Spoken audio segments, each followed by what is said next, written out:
क्या आप भी चिंतित हैं, बहुत परेशान हैं?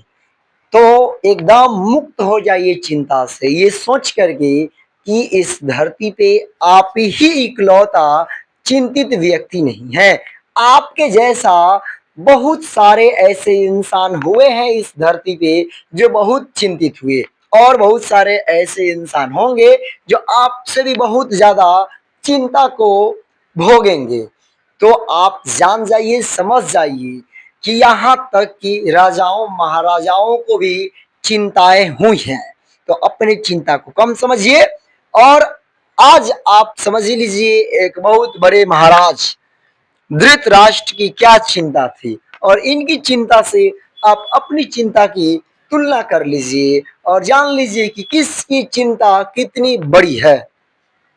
तो चलिए हम स्टार्ट करते हैं कि धृतराष्ट्र की भाई क्या चिंता थी, और आपको किस चीज की चिंता है एक बार हमें कमेंट में जरूर बता सकते हैं। तो चलिए हम जाने धृतराष्ट्र की क्या चिंता थी। जब द्रौपदी को साथ लेकर पांडव वन की ओर जाने लगे थे, तो धृतराष्ट्र ने विदुर को बुला भेजा और पूछा। मतलब कि धृतराष्ट्र जो है वो विदुर को बुलावा भेजा और बुला करके पूछा उन्होंने, विदुर, पांडु के बेटे और द्रौपदी कैसे जा रहे हैं? मैं कुछ देख नहीं सकता हूँ, तुम ही बताओ कैसे जा रहे हैं वे। मतलब विदुर से पूछते हैं कि तुम ही बताओ कि पांडु के बेटे और द्रौपदी कैसे जा रहे हैं ये वन, तुम ही देख सकते हो, बताओ, मैं तो नहीं देख सकता, क्योंकि धृतराष्ट्र जो है ये अंधे थे, इनको आंख से दिखाई नहीं देता। विदुर ने कहा, कुंती पुत्र युधिष्ठिर कपड़े से चेहरा ढक कर जा रहे हैं। भीमसेन अपनी दोनों भुजाओं को निहारता, अर्जुन हाथ में कुछ बालू लिए उसे बिखेरता, नकुल और सहदेव सारे शरीर पर धूल रमाए हुए क्रमशः युधिष्ठिर के पीछे पीछे जा रहे हैं। मतलब इस तरीका से ये लोग वन की ओर निकल पड़े हैं। द्रौपदी ने बिखरे हुए केसों से सारा मुख ढक लिया है और आंसू बहाती हुई युधिष्ठिर का अनुसरण कर रही हैं। मतलब कि उनके पीछे पीछे चल रही हैं।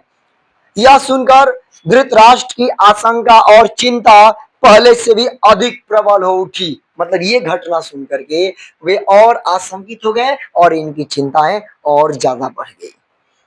विदुर बार बार धृतराष्ट्र से आग्रह करते थे कि आप पांडवों के साथ संधि कर लें, मतलब कि आप उनके साथ मित्रता कर लें। विदुर अक्सर इसी भांति धृतराष्ट्र को उपदेश दिया करते थे। विदुर की बुद्धिमत्ता का धृतराष्ट्र पर भारी प्रभाव था, इसलिए शुरू शुरू में वह विदुर की बातें सुन लिया करते थे, परंतु बार बार विदुर की ऐसी ही बातें सुनते सुनते वह उब गए। मतलब एक ही तरह की बात को सुन सुन करके धृतराष्ट्र जो है ये उब गए। तो आप भी जब अपनी अच्छी बातें बार बार किसी को कहेंगे, बार बार कहेंगे, तो व्यक्ति उब सकता है, और आप इस चीज से परेशान नहीं होंगे, क्योंकि महाविद्वान व्यक्ति विदुर वो भी धृतराष्ट्र को अच्छी बातें बताते बताते जब एक ही बात को बार बार दोहराते, तो धृतराष्ट्र भी उनके बातों से उब गए थे। एक दिन विदुर ने फिर वही बात छेड़ी, तो धृतराष्ट्र झुझलाकर बोले, विदुर, मुझे अब तुम्हारी सलाह की जरूरत नहीं है, अगर चाहो तो तुम भी पांडवों के पास चले जाओ। धृतराष्ट्र यह कहकर बड़े क्रोध के साथ विदुर के उत्तर की प्रतीक्षा किए बिना अंतःपुर में चले गए। विदुर ने मन में कहा कि अब इस वंश का सर्वनाश निश्चित है। उन्होंने तुरंत अपना रथ जुतवाया और उस पर चढ़कर जंगल में उस ओर तेजी से चल पड़े जहां पांडव अपने वनवास का काल व्यतीत कर रहे थे। मतलब कि पांडवों की ओर, पांडवों के पास विदुर चल पड़े। विदुर के चले जाने पर धृतराष्ट्र और भी चिंतित हो गए। अब विदुर चले गए भाई, तो धृतराष्ट्र की और चिंता बढ़ गई कि अब पता नहीं विदुर के पास कौन कौन सा दिमाग है, भाई बहुत बड़ा ज्ञानी आदमी है, और उसको झुझलाकर धृतराष्ट्र ने बोल दिया है। इस बात से और ज्यादा चिंतित हो गए। वह सोचने लगे कि मैंने यह क्या कर दिया। और ऐसा ही होता है हमारे जिंदगी में भी कि जो लोग हमारे साथ अच्छे लोग जो जुड़े होते हैं, जब हम उनको कुछ बोल देते हैं इसी तरह से झुझलाकर, और जब वो हमसे दूर होने लगते हैं, जब हमसे वो दूर हो जाते हैं, तब हमें पछतावा करना पड़ता है, चिंता करना पड़ता है, सेम धृतराष्ट्र की जैसे। यह सोचकर फिर उन्होंने सोचा, विदुर को भगाकर मैंने भारी भूल कर दी। यह सोचकर धृतराष्ट्र ने संजय को बुलाया और कहा, संजय, मैंने अपने प्रिय विदुर को बहुत बुरा भला कह दिया था। इससे गुस्सा होकर वह वन में चला गया है। तुम जाकर उसे किसी तरह समझा बुझाकर मेरे पास वापस ले आओ। मतलब यह फिर से उसे रिटर्न बुलाने की प्रयास करते हैं धृतराष्ट्र। धृतराष्ट्र की बात मानकर संजय जंगल में पांडवों के आश्रम में जा पहुंचे। संजय ने विदुर से बड़ी नम्रता के साथ कहा, धृतराष्ट्र की अपनी भूल पर पछता रहे हैं। आप यदि वापस नहीं लौटेंगे तो वह अपने प्राण छोड़ देंगे। कृपया अभी लौट चलिए। यह बात सुनकर विदुर युधिष्ठिर आदि से विदा लेकर हस्तिनापुर के लिए चल पड़े। हस्तिनापुर पहुंचकर जब धृतराष्ट्र के सामने गए तो धृतराष्ट्र ने उन्हें बड़े प्रेम से गले लगा लिया और गदगद स्वर में बोले, निर्दोष विदुर, मैं उतावली में जो बुरा भला कह बैठा उसका बुरा मत मानना और मुझे क्षमा कर देना। इस तरह एक बार महर्षि मैत्रेय धृतराष्ट्र के दरबार में पधारे। राजा ने उनका समुचित आदर सत्कार करके प्रसन्न किया, मतलब कि उनको खुश किया। फिर महर्षि से हाथ जोड़कर पूछा, कुरुजांगल के वन में आपने मेरे प्यारे पुत्र वीर पांडवों को तो देखा होगा, वे कुशल तो हैं? महर्षि मैत्रेय ने कहा, राजन, कामयक वन में संयोग से युधिष्ठिर से मेरी भेंट हो गई थी। वन के दूसरे ऋषि मुनि भी उनसे मिलने उनके आश्रम में आए थे। हस्तिनापुर में जो कुछ हुआ था उसका सारा हाल उन्होंने मुझे बताया था। यही कारण है कि मैं आपके यहाँ आया हूँ। आपके और भीष्म के रहते ऐसा नहीं होना चाहिए था। देखिए, आप और भीष्म जो है आपके रहते ऐसा हुआ, ऐसा नहीं होना चाहिए था। इस अवसर पर दुर्योधन भी सभा में मौजूद था। मुनि ने उसकी ओर देखकर कहा, राजकुमार, तुम्हारी भलाई के लिए कहता हूँ, सुनो। पांडवों को धोखा देने का विचार छोड़ दो, उनसे वैर मोल न लो, उनके साथ संधि कर लो, इसी में तुम्हारी भलाई है। ऋषि ने यो मीठी बातों से दुर्योधन को समझाया, पर जिद्दी और ना समझ दुर्योधन ने उसकी ओर देखा तक नहीं। वह कुछ बोला भी नहीं, बल्कि अपनी जांघ पर हाथ ठोकता और भी नहीं ठोकता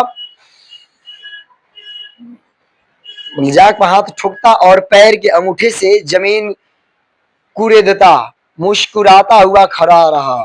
दुर्योधन की इस ढिठाई को देखकर महर्षि बड़े क्रोधित हुए।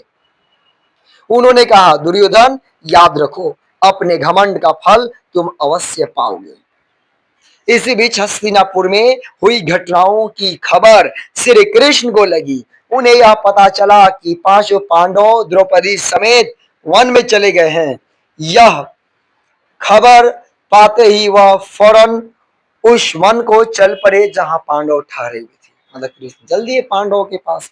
श्री कृष्ण जब पांडवों से भेंट करने के लिए जाने लगे तो उनके साथ कैकेयी, भोज और वृष्टि जाति के नेता चेदीराज, धृष्टकेतु आदि भी गए। इन लोगों के साथ पांडवों का बड़ा स्नेह संबंध था और वे उनको बड़ी श्रद्धा से देखते थे। द्रौपदी श्री कृष्ण से मिली। श्री कृष्ण को देखते ही उसकी आंखों से अविरल अश्रुधार बह चली। बड़ी मुश्किल से वह बोली, इस तरह अपमानित होने के बाद मेरा जीना ही बेकार है। मेरा कोई नहीं रहा और आप भी मेरे ना रहे। यह कहते कहते द्रौपदी की बड़ी बड़ी जो द्रौपदी रही, यह कहते कहते बड़ी बड़ी आंखों से गरम गरम आंसुओं की धारा बहने लगी। इस लाइन को फिर से सुने। द्रौपदी बोलती हैं, मेरा कोई नहीं रहा और आप भी मेरे ना रहे। यह कहते कहते द्रौपदी की बड़ी बड़ी आंखों से गरम गरम आंसुओं की धाराएं बहने लगी। वह आगे न बोल सकी। करुण स्वर में विलाप करती हुई द्रौपदी ने श्री कृष्ण ने बहुत समझाया और धीरज बधाया। वह बोले, बहन द्रौपदी, जिन्होंने तुम्हारा अपमान किया है, उन सबकी लाशें युद्ध के मैदान में खून से लथपथ होकर पड़ेंगी।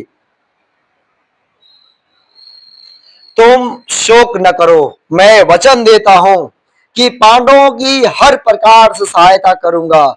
यह भी निश्चय मानो कि तुम साम्राज्य के पद को फिर सुशोभित करोगी। धृष्टद्युम्न ने भी बहन को सांत्वना दी और समझाते हुए कहा कि श्री कृष्ण पांडवों से विदा हुए। और इसके बाद श्री कृष्ण जो है पांडवों से विदा हुए। साथ में अर्जुन की पत्नी सुभद्रा और उसके पुत्र अभिमन्यु को भी वे द्वारिकापुरी लेते गए। द्रौपदी के पुत्रों को लेकर धृष्टद्युम्न पांचाल देश चला गया। इसके साथ इनकी चिंताएं खत्म होती है। फिर इसके बाद हम लोग पढ़ेंगे नेक्स्ट चैप्टर नंबर 18 में भीम और हनुमान के बीच में क्या बातें होती है। मिलते हैं फिर नेक्स्ट वीडियो में। धन्यवाद।